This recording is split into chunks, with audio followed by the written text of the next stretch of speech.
New at 6, Seattle cops can monitor your every move. They now own a piece of equipment that has tracking capabilities. And all it takes is a cell phone in your pocket. They can pick up any mobile device that's near a node and track its movement.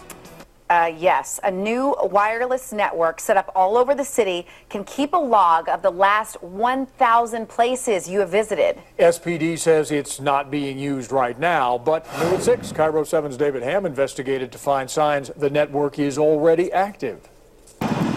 You may not have noticed these white boxes mounted on poles across Seattle. You also may not know these boxes can track you through your cell phone. Back in February, Seattle police announced it bought what's called a mesh network with $2.6 million of Homeland Security money. The network has 160 wireless access points that dedicates a wireless network for emergency responses. When we have large public gatherings, situations like in Boston, and something bad happens, the first thing we want to know is how are we using technology to capture that information.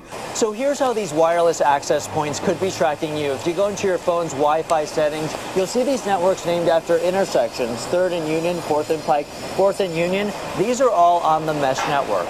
Every time the network sees your phone, that data can be stored. Take this woman on the phone, for example. The network is capable of storing her IP address, the type of device she's using, the app she's using, her location, and match it up to the last 1,000 places she's been. They now own a piece of equipment that has tracking capabilities, so we think that they should be going to City Council and presenting a protocol for the whole network that says they won't be using it for surveillance purposes. SPD said a policy is being reviewed by the city attorney's office, and the network won't be used until the city council approves the plan.